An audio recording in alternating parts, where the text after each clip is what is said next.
शांत करने वाला है जो उसका चर्चा और वर्णन नहीं किया जा सकता है। चाहे निर्गुणवादी संत हों, सगुणवादी संत हों, सब के सब सत्संग का इतना महिमा गाते हैं। और साथ साथ में सदगुरु कबीर साहब की बानी, यह अपने आप में बहुत ही अनमोल है। सदगुरु कबीर साहब जितना हम लोग जानते हैं उतना ही नहीं है। जैसे बर्फ़ का चट्टान किसी सरोवर में या पानी में, नदी में डूबा रहता है तो उसका मात्र 10% दिखता है और 90% वो छुपा रहता है। वैसे ही सदगुरु कबीर साहब है, जो जीवन साहब ने कहा, हुआ ना हो सी जीवना जैसे संत कबीर, ऐसा है ना।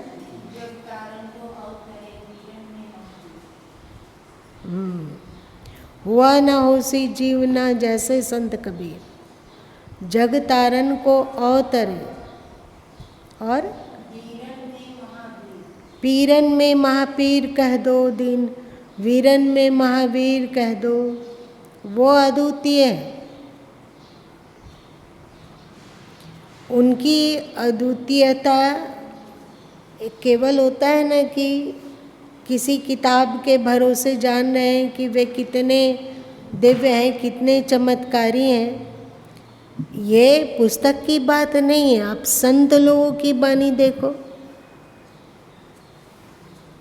बहुत सारे संत, देश के अलग अलग कोने का संत सदगुरु कबीर साहब का महिमा गान करते नहीं थकते, है ना। वे अद्भुत हैं। एक साथ वे भक्त और भगवान दोनों हैं। बिल्कुल कलयुग के नरसिंह अवतार हैं वे। नरसिंह अवतार में तो एक पहलू पशु का था और एक पहलू परमात्मा का था। और सदगुरु कबीर साहब ऐसे नरसिंह अवतार हैं जिसमें कोई पहलू पेछनीय नहीं है। नरसिंह को जानते हो ना, नरसिंह भगवान को, आधा शेर जैसा था, आधा भगवान की तरह था। उनका चेहरा शेर की तरह था, तो 4 भुजाएं थी जिसमें शंख चक्र गदा था, पर उनके बड़े बड़े नाखून थे, है ना। शेर वाले नाखून थे, शेर वाले चेहरा थे। तो एक वो नरसिंह भगवान हो गए, वे भी बहुत ही अद्भुत हैं। तो इस कलयुग में विलक्षण नरसिंह भगवान है। उनका आधा शरीर भक्त का है और आधा भगवान का। जब भक्त का शरीर है वो भी महाकल्याणकारी है महाकल्याणकारी है। उनकी भक्ति को यदि देखा जाए, स्वाध्याय किया जाए, उनका विरह को पढ़ा जाए, उनका विश्वास अंग को पढ़ा जाए, उनका विनती अंग को पढ़ा जाए जो कि उनके साखी ग्रंथ में है, तो लगता है कि ऐसी भी कहीं भक्ति होती है क्या। संसार में अनेक भक्त हैं जो एक से बढ़कर एक है, पर भक्ति तो है पर उसमें भगवत्ता नहीं है। और सदगुरु कबीर साहब ऐसे हैं, भक्ति का तो लगने लगेगा उनके पद को पढ़ते पढ़ते कि हुआ ना हो सी जीवना जैसे संत कबीर। इतनी भक्ति, क्या धरती में रहकर ईश्वर के प्रति इतना प्रेम किया जा सकता है, इतना ज़्यादा प्रेम। वे नाम सुमिरन की बात जब करने लगते हैं तो भाव विभोर होकर नाम सुमिरन पर इतना कुछ कह देते हैं कि जब उनका विरह को देखोगे अथवा भक्ति भाव को देखोगे अथवा प्रेम को देखोगे और विनम्रता ऐसी, विनम्रता इतनी कि स्वयं विनम्रता लज्जित होती है कि ये विनम्रता से भी ज़्यादा विनम्र है। उन्होंने कहा, हमको बाबा मत कहो, बाबा है बलियार, हमें ईश्वर मत बोलो, ईश्वर तो वो है। कैसे है देखो, हमको स्वामी मत कहो। अरे विनम्रता की इतनी अधिक मूर्ति कि वे कहते हैं कि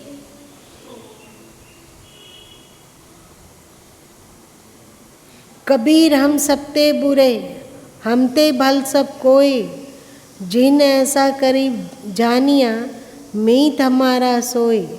बुरा जो देखन मैं चला, बुरा न मिलिया कोई, जो दिल ढूंढा अपना तो मुझसा बुरा न कोई। ये उनकी विनम्रता है।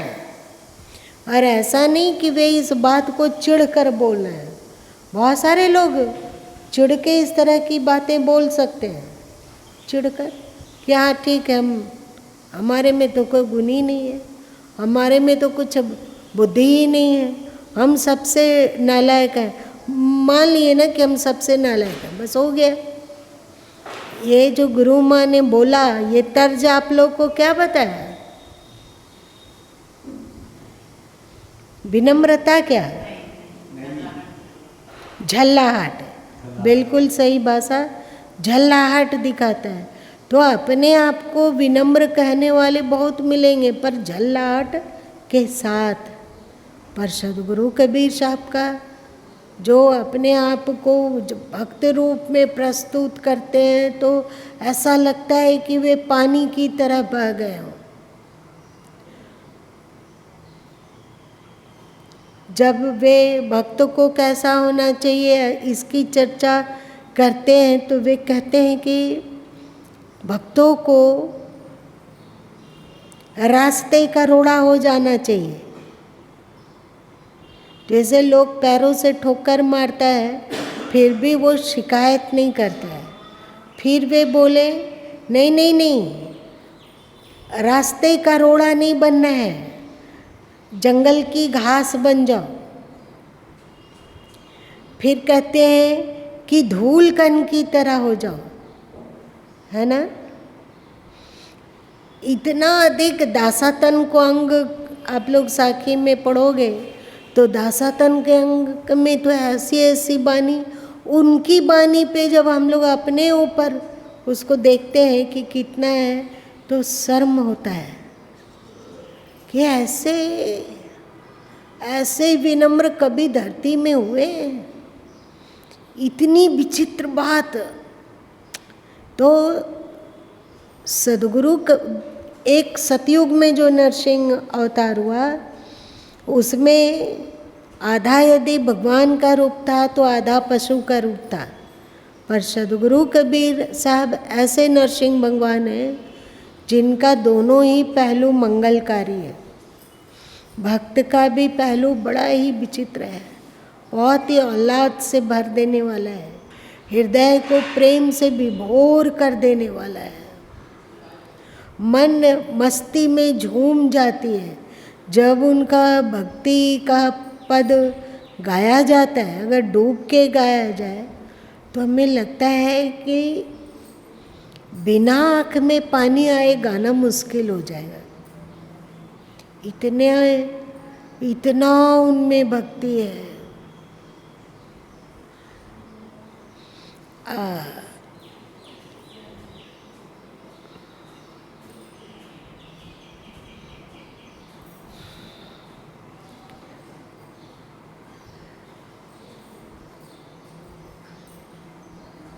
और दूसरे तरफ जैसे कृष्ण का जन्म से चमत्कार दिखने लगा वैसे ही सद्गुरु कबीर साहब में भी एक दिन के बालक थे उसी समय से चमत्कार दिखने लगा। कृष्ण या कबीर, कृष्ण या कबीर। श्री कृष्ण बहुत ही कीमती हैं, पर उससे भी विलक्षण कबीर है। क्यों? श्री कृष्ण में भगवत्ता तो प्रकट होती है, पर भक्तवत्ता नहीं प्रकट होती है। आप लोग क्या कहते हो? उसमें ईश्वरत्व तो प्रकट हो रहा है, पर भक्त को कैसे रहना चाहिए ये नहीं प्रकट हो रहा है।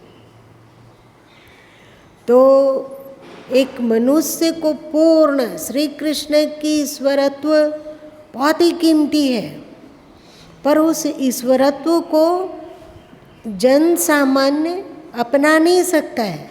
सही? जन सामान्य अपना नहीं सकता है, भक्ति का स्वरूप अपना सकता है। तो श्री कृष्ण में ईश्वरत्व तो है, पर भक्तत्व नहीं है। इसलिए नरसिंह भगवान से सदगुरु कबीर साहब ज़्यादा पावरफुल दिखते हैं, उसी तरह श्री कृष्ण से भी कबीर ज़्यादा पावरफुल दिखते हैं, क्योंकि सदगुरु कबीर साहब में एक साथ ईश्वरत्व भी प्रकट हुआ है और साथ साथ में दासत्व मतलब भक्ति तत्व भी प्रकट हुआ है, पूरी तरह से, पूरी तरह से। और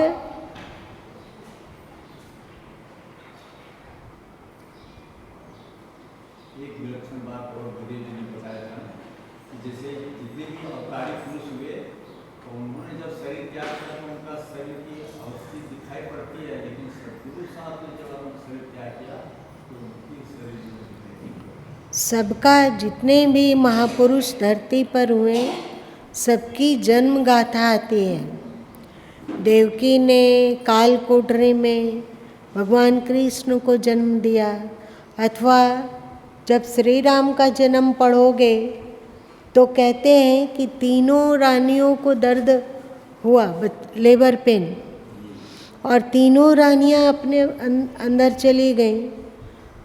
तो कौशल्या तड़प रही हैं, कैकेयी तड़प रही हैं और सुमित्रा तड़प रही हैं। एक जो प्रसव पीड़ा होती है वो वर्णन है, आप देखो। और जब कौशल्या ने श्री राम को जन्म दिया तो दासी दौड़ कर आई और बोली कि कौशल्या ने बालक को जन्म दिया है। फिर सुमित्रा ने बालक को जन्म दिया है, फिर कैकेयी ने बालक को जन्म दिया है। इसका मतलब कि श्री राम और अन्य लक्ष्मण, भरत, शत्रुघ्न आए तो उनका एक सामान्य जन्म हुआ। सही? और जब उन्होंने देह का त्याग किया तो सामान्य रूप से देह का त्याग किया। श्री कृष्ण ने प्रवास क्षेत्र में व्याधा के बाण को स्वीकार करके अपने शरीर का त्याग किया। श्री राम इत्यादि चारों भाई यमुना में जल समाधि लेकर अपने शरीर को त्याग किए। पर सदगुरु कबीर साहब के जीवन को जब टटोला जाता है तो उनका तो सामान्य रूप से कहीं जन्म ही नहीं है, सामान्य रूप से जन्म नहीं है, विलक्षण जन्म है उनका।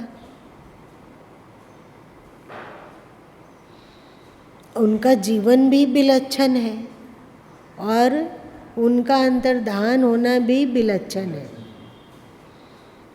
वे जब धरती से गए तो उनका शरीर नहीं मिला, पुष्प का ढेर और चादर मिला। और इसका प्रमाण है, ऐसा नहीं है कि केवल ग्रंथों में लिखा हुआ है, ऐसी बात नहीं है, इसका प्रमाण है। अब आप भी मगहर जाओगे तो एक तरफ मुसलमानों का मज़ार बना हुआ है और एक तरफ हिंदुओं का समाधि बना हुआ है। ये दिखलाता है कि परम सत्य है ना। अगर कथा कहानी में केवल रहता तो किसी पुस्तक में होता, बात खत्म। लेकिन यहाँ प्रमाण दिखता है कि एक तरफ मज़ार है और एक तरफ समाधि है, एक तरफ मुस्लिम लोग अपने तरीके से इबादत कर रहे हैं, एक तरफ हिंदू लोग अपने तरीके से पूजन कर रहे हैं। तो सदगुरु कबीर साहब बिल्कुल ही महाविलक्षण है, ये पक्षपात नहीं। और आज फिर गुरु माँ के दिमाग में सुबह सुबह विचार आया कि सदगुरु कबीर से प्रेम करना बिल्कुल ही निरापद है। निरापद मतलब क्या होता है? कैसे सुरक्षित है?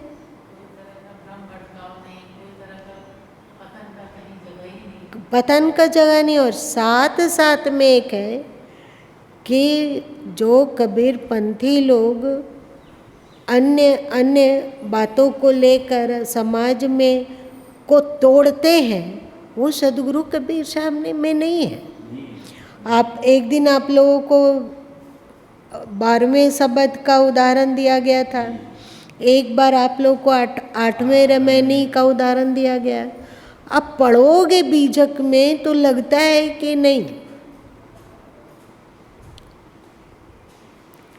वे एकदम प्रेम के महासागर हैं। और जो व्यक्ति कबीर में डूबता है ना, वो प्रेम का महासागर हो जाता है। वो ठीक है कि उनको एहसास होता है कि कृष्ण में भगवत्ता थी पर दासत्व नहीं था, पर उनका कृष्ण के प्रति कोई एलर्जी नहीं है, एलर्जी नहीं है। जब उनकी महानता की चर्चा आती है, श्री कृष्ण की महानता की चर्चा, तो वे दिल खोल कर उसको कर पाते हैं। सही? ये नहीं कि तुम अब मान रहे हो कबीर को तो बाकी लोगों को गाली दो, बाकी लोग की उपेक्षा करो, बाकी लोग को अनदेखा करो, बाकी लोग का तिरस्कार करो। ये कबीर ने नहीं सिखाया। और लोग कहते हैं कि सदगुरु कबीर साहब तो ऐसे संत हैं जो उन्होंने कहा मोहे ब्रह्मा विष्णु महेशा पार्वती सुत मोहे गणेशा, मोहे कृष्ण मोहे करतारा, एक न मुआ जो सिरजनहारा। ऐसा सदगुरु कबीर साहब बोलते हैं, तो इसका मतलब तो खंडन है, लगा ना? पर खंडन नहीं है। सदगुरु कबीर साहब वेदों के सार, उपनिषदों का सार की चर्चा कर रहे हैं। वे कह रहे हैं कि शरीर से कोई भी अमर नहीं होता है। आप लोग यदि निष्पक्ष होके देखोगे तो पाओगे कि न राम रहे न कृष्ण रहे, उनका गुण रह गया, उनकी गरिमा रह गई, उनका सूक्ष्म शरीर रहा, पर वे नहीं है। हैं क्या? नहीं है।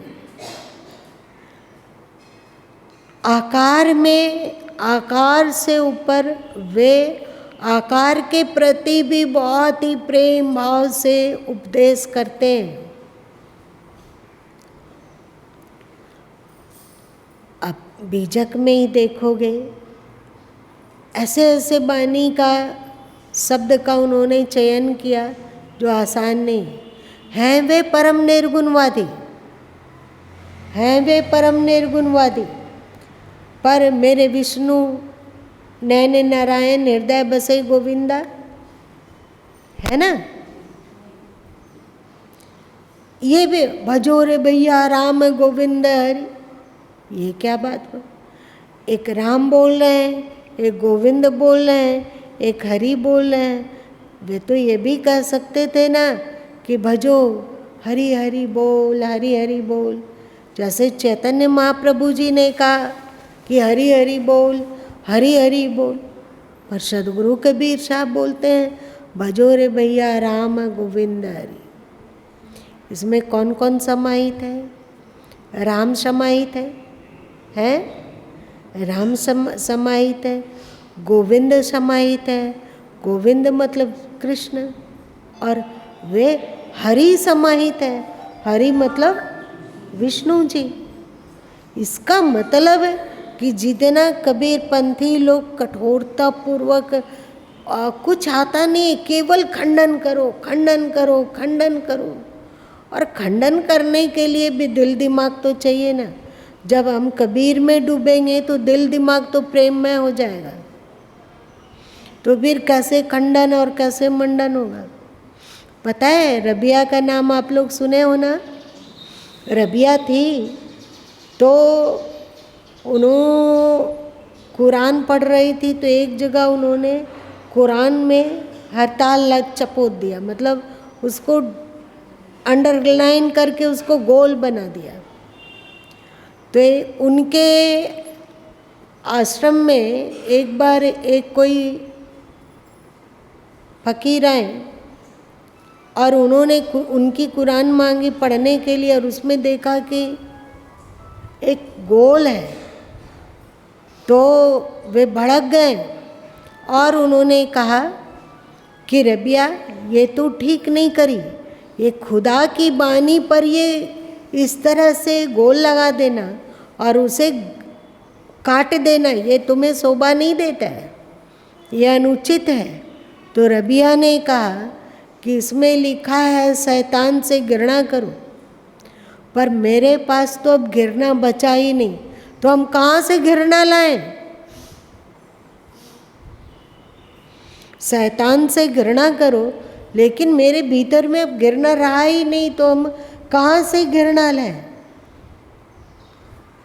तो वैसे ही गुरु माँ को भी लगता है कि जैसे जैसे व्यक्ति कबीर में डूबने लग जाता है, वैसे वैसे उसका रोम रोम प्रेममय हो जाता है। अगर वे किसी के प्रति कठोर भी हो रहे हैं, तो उस कठोरता में भी उनका प्रेम है। जो साधारण लोग उनका था नहीं ले सकता है, क्योंकि ऐसा होता नहीं है। जन सामान्य में ऐसा होता नहीं है कि जिसके प्रति कठोर हुआ जाए उसके प्रति भी प्रेम हो। देखो सदगुरु कबीर साहब ने कहा, जब मैं रोया तब तुम न समारा, गर्भवास की बात बिचारा, अब तय रोया क्या तय पाया, के कारण तय मोहि रुलाया। इसका मतलब कि सदगुरु कबीर साहब के जीवन में ऐसा शिष्य जरूर रहा होगा जिसको सदगुरु साहब उपदेश कर रहे थे कि तुम चेत जाओ, तुम संभल जाओ, तुम अच्छे मार्ग में आ जाओ, तुम सही दिशा को पकड़ लो, तुम सत्य की ओर अग्रसर हो। वे कह रहे होंगे पर शिष्य ढीठ रहा होगा। तो सदगुरु कबीर साहब उससे दूरी बना लिए होंगे। तुझे बिरानी क्या पड़ी, तू अपनी आप निबेर, तो दूरी बना लिए होंगे। यही माँ में और गुरु में अंतर होता है। यदि बच्चा नालायक हो जाए तो कभी किसी कारणवश यदि माँ बाप दूरी बना भी ले, तो भी अंदर में अथोर मोह होता है। सही है गलत है ना? अथोर मोह होता है। पर सदगुरु ऐसे नहीं होते हैं। सदगुरु में अथोर प्रेम है पर मोह नहीं है। यदि वो प्रेम मोह में परिणत हो जाए तो समझना वो सदगुरु नहीं है। वो प्रेम यदि मोह में परिणत हो जाए तो समझो कि वो सदगुरु नहीं है। और सदगुरु कबीर साहब बिल्कुल हम लोग के आदर्श हैं। वे जहाँ उन्होंने बहुत समझाया, जो कहा नहीं माने तो दे धक्का दुई, और 2 बार क्या हजारों बार समझाया, पर शिष्य अब मनमुखी रहा तो गुरु वहाँ से उदासीन हुए, तटस्थ हुए। ऐसा नहीं कि उसे श्राप दे रहे हैं,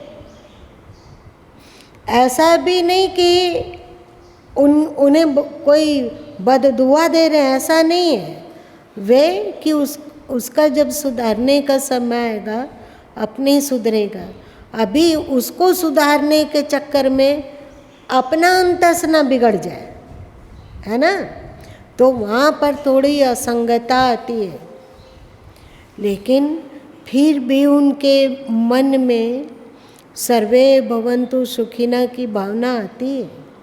और जो से कभी उनके शरण में आया उनके लिए करुणा रहती है, मिटती नहीं है करुणा।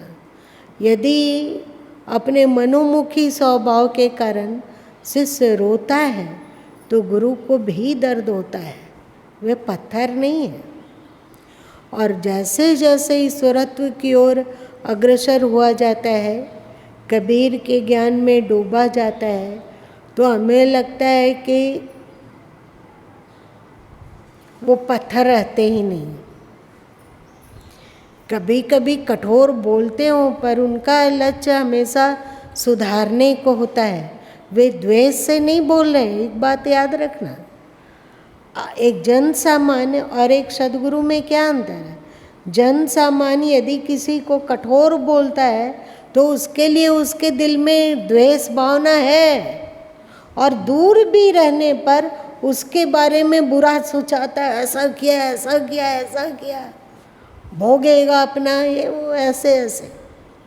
पर सदगुरु लोग का नहीं है। वे तो कैसे हैं, कबीरा खड़ा बाजार में मांगे सबकी खैर, मांगे सबकी खैर।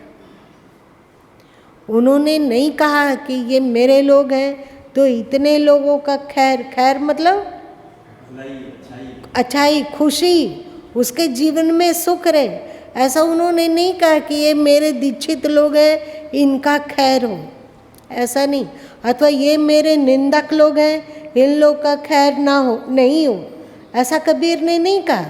उन्होंने कहा कबीरा खड़ा बाजार में मांगे सबकी खैर, ना काहू से दोस्ती ना काहू से बैर। ये हुआ मजबूत।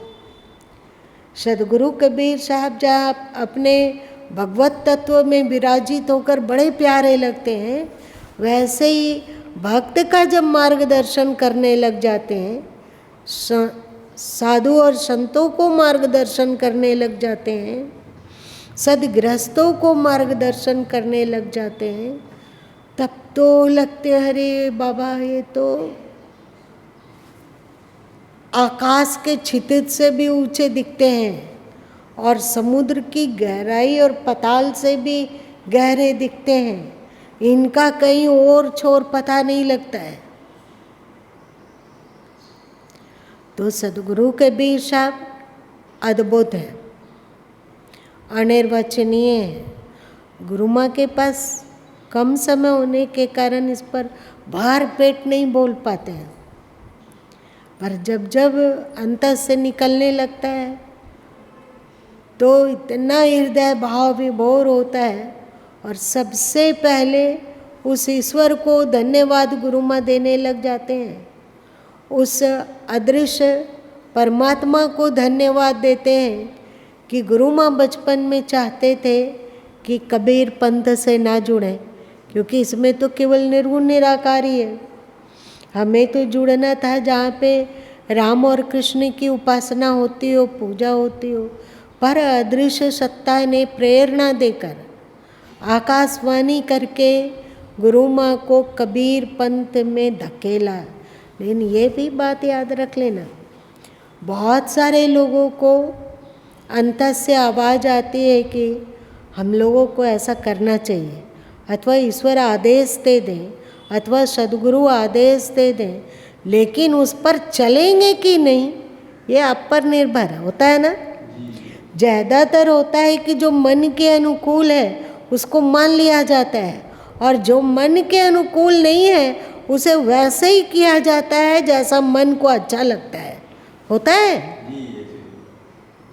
अब सोचो कि गुरु माँ जब उस ओर से मुड़ के इस ओर आए होंगे तो क्या लगता है कि गुरु माँ का मन तो वैसा था नहीं, निर्गुण निराकार का, अथवा कबीर में मन तो था नहीं, मन तो गुरु माँ का विष्णु में था।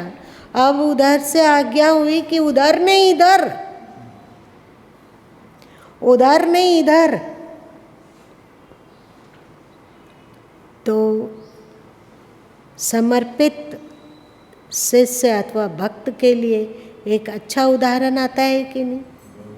कितनी प्रतिकूलता रही होगी मेरे लिए, ये कितना संघर्ष रहा होगा ये, पर संघर्ष में मन को पराजित कर देना और आदेश प्रेरणा को महत्वपूर्ण बना लेना, यही तो तपस्या है।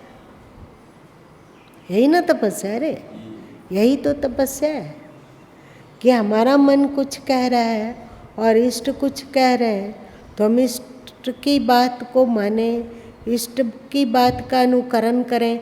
हमारा मन रोए या कल्पे, हमें भक्ति किसकी करनी है, अपनी मन की या सदगुरु की, इष्ट की अगर करनी है तो ये कबीर बानियों से बहुत ही भाव विभोर होता है मन कि बहुत अच्छा हुआ कि प्रभु ने प्रेरणा दिया और गुरु माँ यहाँ आ गए, और यहाँ आए तो जो मिला उसे वाणी में समेट पाना संभव नहीं। सगुण का भी ज्ञान मिला, निर्गुण का भी ज्ञान मिला, साकार का भी ज्ञान मिला, निराकार का भी ज्ञान मिला, आत्म तत्व का भी बोध हुआ, ईश्वर तत्व की भी समझ आई। तो ऐसे सदगुरु कबीर साहब हैं। हम लोग विवाह में, शादी में, पार्टी में 100 काम छोड़कर भागते हैं, दौड़ते हैं। वहाँ क्या मिलता है आपको? मात्र खाने के लिए एक टाइम, और उस भिन्न भिन्न व्यंजन को खाने मिलता है तो उसे कौन तृप्त होता है? आपकी जीभ तृप्त होती है ना, आपकी जीभ तृप्त होती है, आत्मा तृप्त नहीं होती है। पर जब वहाँ केवल जीभ को तृप्त करने के लिए आप अपना समय देते हो, और विवाह शादी के पार्टी में गए और कहीं गए, चाहे मरनी हैरानी में ही जाया जाता है, तो समय निकाल के जाना होता है ना, सब छुट्टी लेकर जाना होता है। वहाँ क्या होता है? रिश्तेदारी निभती है, रिश्तेदारी निभती है ना, रिश्तेदारी निभती है। और जो वहाँ खाने मिला भरपेट खा के, और बाकी अन्य रिश्तेदारों से मुलाकात हो गई, उसके बाद हम घर में लौट आए, इसके अतिरिक्त तो और कुछ नहीं मिलता है। लेकिन कबीर प्रभृति के संत जो कि एक साथ परमात्मा और भक्तराज दोनों हैं, उनके चरणों में झुकते हैं, उनका ज्ञान को लेने का अपने भीतर कोशिश करते हैं, उनके प्रति अगर हम श्रद्धा रख पाते हैं तो हम लोगों में दासत्व का विकास होता है, और हम अपने मन और इंद्रिय से ऊपर उठने लग जाते हैं, और हमें सत्य का भी पहचान होने लगता है। ये हुआ आध्यात्मिक लाभ। और दूसरा भौतिक लाभ ये है कि आपके भौतिक जीवन में आप गरीब हैं तो गरीबी हटती दिखती है। जो टिक गया, जो स्थिर रहा, उसका प्रारब्ध उसे बहुत रुलाता है, लेकिन अंततः वो महासुखी हो जाता है। गुरु माँ तो अपना जीवन में देखते हैं, यदि आज्ञा उल्लंघन करके मनमाना आचरण हो तो उसकी बात हम नहीं कह रहे हैं, पर जो सेवा भाव में है और उपदेशानुसार अपने जीवन को गढ़ने की कोशिश करता है, तो जो श्री कृष्ण ने कहा नामे भक्ता प्रणश्यति, वो स्थिति जरूर आती है, वो स्थिति जरूर आती है। तो एक तरह से देखो कि थोड़ा सा मन त्याग करके, हो सकता है कि ऐसा करने से दुकान बंद हो जाए अथवा घर में थोड़ा अस्त व्यस्तता होती हो, लेकिन ये सब महान यज्ञ है, महान यज्ञ।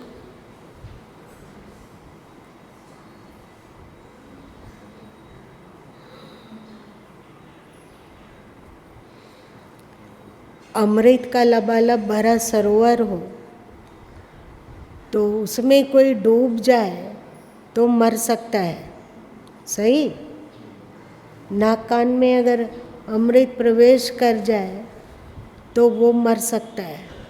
पर सदगुरु कबीर साहब ऐसे हैं उनकी वाणी ऐसी है, उनका ज्ञान ऐसा अमृत है कि जिसमें जितना डूबोगे मरोगे नहीं, जीवन मुक्त हो जाओगे।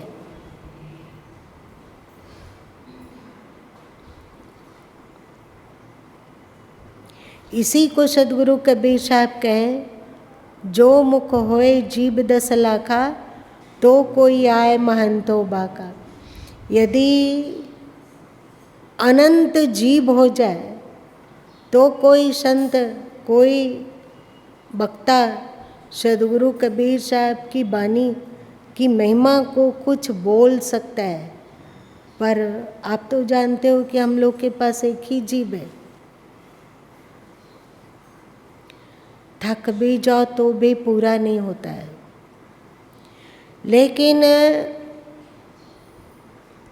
जब हम लोग उनकी भक्ति में विभोर होते हैं, चाहे श्रोता थोड़ी सी भी भक्ति में विभोर होता है, तो वक्ता को परम संतोष मिल जाता है। इसीलिए अब की जो अभी शायद नहीं आया होगा, आज किसी समय पोस्ट डाला जाएगा। गुरु माँ ने जब उसके बारे में लिखा, जो कि कार्ड में होता है,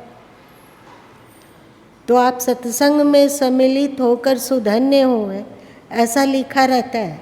अब की गुरु माँ ने लिखा है कि इसमें सम्मिलित होकर आशीर्वाद के पात्र बने। अब की लिखा गया सम्मिलित होकर आशीर्वाद के पात्र बने। कोई गहराई से नहीं ढूंढ पाएगा कि ये कैसे लिखा हुआ है, ऐसा तो होता नहीं है। हमेशा सुधन्य हुए लिखा रहता है, इसमें लिखा हुआ आशीर्वाद का पात्र बने। तो यही भावना गुरु माँ के दिमाग में काम कर रही थी जब इसे लिखा गया। तो कहने का तात्पर्य, हम लोग का आध्यात्मिक जीवन और भौतिक जीवन दोनों ही उनके प्रेम में हम लोग पढ़ते हैं, सदगुरु कबीर साहब के अनुयायी बनते हैं, तो सबसे पहले हम लोग हार्ड मांस के ढेला नहीं रहेंगे, प्रेम के ढेला हो जाएंगे। मेरी बात समझ में आ रही है? क्या बोला हमने? हम लोग हार्ड मांस के ढेला नहीं होंगे, प्रेम के ढेला होंगे, जहाँ सबके लिए केवल प्रेम ही प्रेम है, आशीर्वाद ही आशीर्वाद है, मंगल भावना ही मंगल भावना है, सबकी मांगे खैर वाली मनोस्थिति है। दूसरा, अध्यात्म में बहुत उन्नति होती है। मृत्यु के बाद पतन और भटकन ये तो हो ही नहीं सकता है। जीवन काल में भी जो कठोर ग्रह दशा होती है, तो उसे कोशिश जरूर ईश्वर का होता है कि उसे कोमल बना दिया जाए, उसे हल्का बनाया जाए। और एक बात है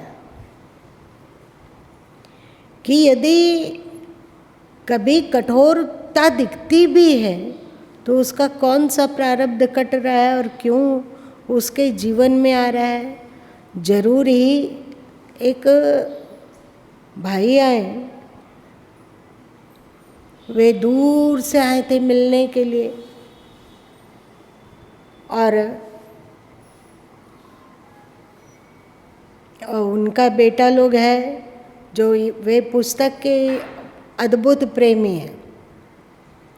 तो बेटा लोग उनकी पुस्तक को ले लेके अलमारी में रख देता है, ताला बंद कर देता है, पढ़ने नहीं देता है, कहता है कि बुढ़ा सठिया गया है।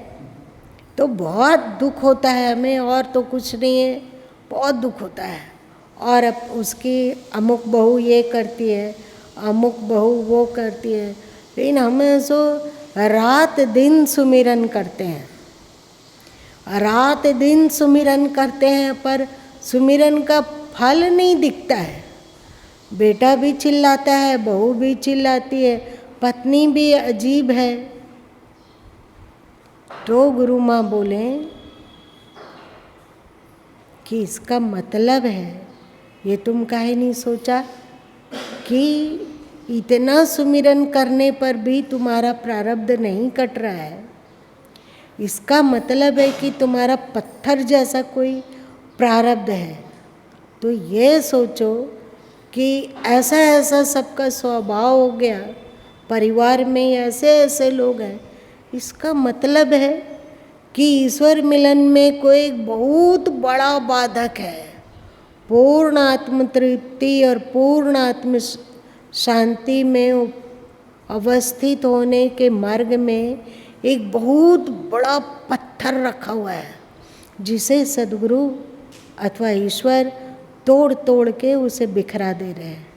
और अच्छा है ना, इस जन्म में अध्यात्म का सहारा है तो इस जन्म में प्रारब्ध कट जाए। आज तो बहुत सहारा है और ये प्रारब्ध बचा रहा और फिर दुनिया में आए और फिर पचड़े में पड़े, अच्छा है, कट जाता है, कटने दो। सोचो कि परमात्मा तुमसे प्रेम कर रहे हैं, वे चाहते हैं कि तुम परिवार से प्रेम तो करो पर मोह में मत डूबो, और तुम्हारा जो जटिल प्रारब्ध का कर्म है वो इसी जन्म में कट के हट जाए और तुम बिल्कुल कंचन की तरह बन जाओ। तो ये सब कुछ उपलब्ध होता है जब हम आशीर्वाद के पात्र बनते हैं। मेरी बात समझ में आई है? आज इतना ही रहने दें। इसलिए आप लोग स्वयं तो आते ही हैं, साथ साथ अन्य जो जुड़े हुए लोग हैं उनको प्रेरित कीजिए, और जो नहीं भी जुड़े हुए हैं वे आ जाते हों तो ऐसा नहीं है कि मुंह देखी यहाँ ज्ञान दिया जाता है कि ये दीक्षित वर्ग हैं तो उनको अलग तरीके का ज्ञान, और जो गैर दीक्षित हैं उनको एक अलग तरीके का रूखा सूखा ज्ञान। ऐसा होता है क्या? ऐसा नहीं होता है। इसलिए दीक्षित गैर दीक्षित जो भी हो, यदि वो भक्त हो, पहली बात तो वरीयता दीजिए कि जितने लोग जुड़े हैं जो आपके जान पहचान में हो, कोशिश कीजिए 10 आदमी 20 आदमी 25 आदमी को मोबाइल से उसको सूचना दीजिए और प्रेरित कीजिए, है ना। और बाकी जो श्रद्धालु भक्तगण हैं उनको भी सूचना दीजिए और उनको प्रेरित कीजिए। तो इससे डबल है, हम तो सम्मिलित हो ही रहे हैं। अगर कोई अनजान को भी सम्मिलित कर पाते हैं तो ये कितना हमारा आशीर्वाद पाने की पात्रता बढ़ेगी कि घटेगी?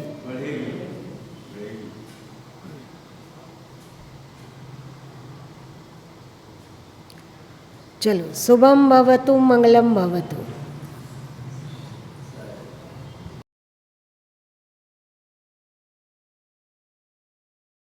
तीन दिन के थे तो उस समय से चमत्कार दिखना शुरू किया, हुआ जो अंत तक है। और उनमें भगवत्ता भी है, तैसो तो मानो हमारी सेवा इत्यादि इत्यादि। और श्री कृष्ण में भगवत्ता तो है, ईश्वरत्व तो है, पर दासत्व नहीं दिखता है। श्री राम में ईश्वरत्व भी प्रकट नहीं है, दासत्व भी प्रकट नहीं है, मर्यादा प्रकट है, रिश्तों के बीच की मधुरता प्रकट है। और सद्गुरु कबीर साहब को देखो तो कृष्ण का ईश्वरत्व भी उनमें है, राम की मर्यादा और रिश्तों की कोमलता भी उनमें है। वे जिस तरह अपने शिष्यों के लिए दर्द का अनुभव करते हैं और अपनापन का अनुभव करते हैं, वो उनके रिश्तों की मधुरता को बतलाता है। और सद्गुरु कबीर साहब में ईश्वरत्व भी परिपूर्ण है, दासत्व भी परिपूर्ण है और मर्यादा भी परिपूर्ण है, पर साथ साथ में चाहे श्री कृष्ण हो या श्री राम हो, इनमें योग नहीं है। ऐसा लगता है ना कि साथ साथ में भगवान शंकर का जो योग था, योग आध्यात्मिक की गूढ़ता थी, वो भी सद्गुरु कबीर साहब में परिपूर्ण है, बिल्कुल ही परिपूर्ण है। कोई जिज्ञासु योग को जानना चाहता हो तो कबीर साहब में योग मिल जाएगा भरपूर, A to Z। योग की एक भी रहस्यपूर्ण सूत्र नहीं छूटेगा जो कि कबीर की बानी में ना हो। कोई भक्ति करना चाहेगा तो भी उनमें एकदम परिपूर्ण है। कोई यदि ज्ञान, आत्मज्ञान के मार्ग पर चलना चाहेगा, जिसको कि सांख्य मार्ग कहा जाता है, तो वो भी परिपूर्ण है। अब समाज में सौम्यता कैसे आए, धरती रहने लायक कैसे बनी रहे, इसके लिए सद्गुरु कबीर साहब जितना जातिवाद पर चोट डाले और ढाई आकर प्रेम की बात जितना कबीर बोले, उतना और कोई भी नहीं, कुछ भी नहीं है। या सद्गुरु कबीर साहब जानते थे कि आने वाले समय में सांप्रदायिकता बढ़ेगी, तो उन्होंने सबको जोड़ कर कहा कि नदियाँ एक घाट घनेरे, कहें कबीर सब बचन के फेरे। वे सबको सिखलाते रहे कि नदी एक है, नदी तक पहुँचने के घाट अलग अलग है। यदि मानवोचित गुणों का विकास किया जाएगा तभी कोई अध्यात्म के घाट तक पहुँच सकेगा।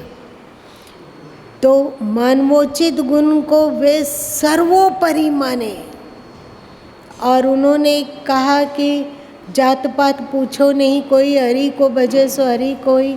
हरि मतलब क्या है? मानवोचित सुप्रीम गुण जो अपने भीतर मानवोचित गुणों को विकास करेगा, वही महान है। कितनी अच्छी बात है। आज के समय में जितनी भी समस्याएं मानव समाज में परिलक्षित हो रही है, उन सब का समाधान कबीर साहब की बानी में मिलती है। A to Z। आज मनुष्य इतना अशांत है, अतृप्त है, एक स्वर में वे समाधान दे दिए कि साईं इतना दीजिए जामे कुटुंब समय, मैं न भूखा ना, मैं भी भूखा ना रहूं, साधु न भूखा जाए। कितनी तृप्ति है देखो। इतना हमें दे दो प्रभु जिसमें कि मेरा परिवार का भरण पोषण हो जाए, हम भी भूखे ना रहें, और कोई भूखा दुखा जाता हो तो वो भी भूखा ना रहे। कि एक बात में समस्या का समाधान। और तनाव की बात है तो सद्गुरु एक साखी में कह दिए, काहे को कल्पत फिरे दुखी होत बेकाम, सहजे सहजे होएगा जो कछु रचिया राम। कितनी क्या अहंकार की बात है। आज के समय में यदि कोई भी व्यक्ति कुछ भी उपलब्धि को पाता है, चाहे वो पद हो, प्रतिष्ठा हो, गुण हो, समाज में सम्मान हो, तो उसको अहंकार उत्पन्न होता ही है। और सद्गुरु कबीर साहब दो टूक में कह दिए, जब मैं था तब हरि नहीं, अब हरि है मैं नहीं, प्रेम गली अति शांकरी ता में दो न समाई। आप प्रेम की गली में प्रवेश करना चाहते हो, आध्यात्म की गली में प्रवेश करना चाहते हो, तो वो तो बहुत सकरा है। वहाँ तो जब तक मैं रहेगा प्रवेश पा नहीं सकोगे। या उन्होंने कह दिया कि कबीर हम सबते बुरे हमते भल सब कोय, जिन ऐसा करी बूझिया मीत हमारा सोय। ये बुरा जो देखन मैं चला बुरा न मिलिया कोई, जो दिल खोजा अपना मुझसे बिरा न कोई। कितनी अच्छी बात है।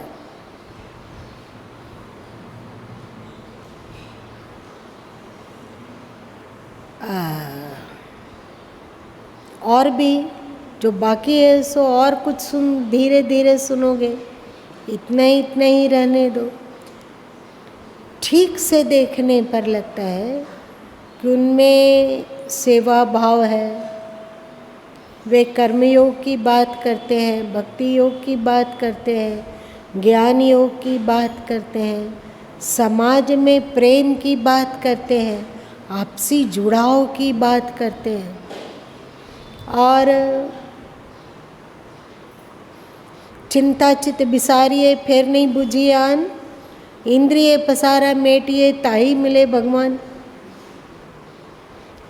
एक चिंता क्यों है?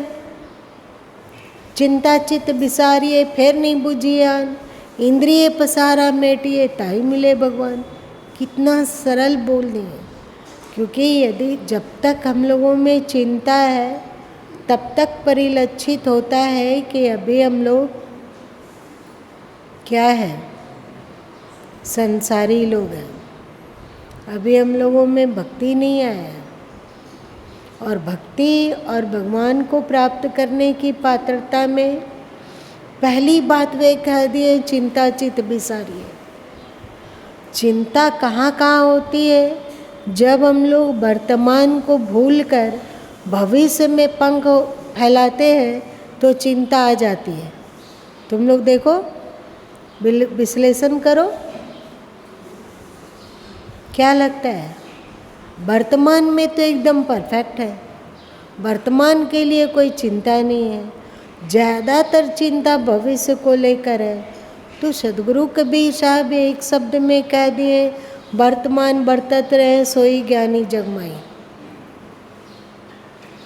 वर्तमान में जीने की आदत हो जाए तो आदमी के जीवन से ना चिंता उड़ जाता है। फिर नहीं बुझिए आना। और बात में नहीं भी जाना चाहते हो, कोई बात नहीं। इंद्रिय पसारा मेटिए।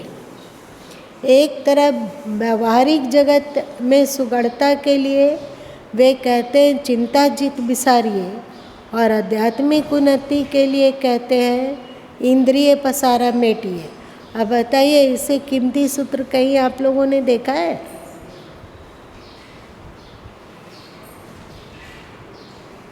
कोई सूत्र नहीं।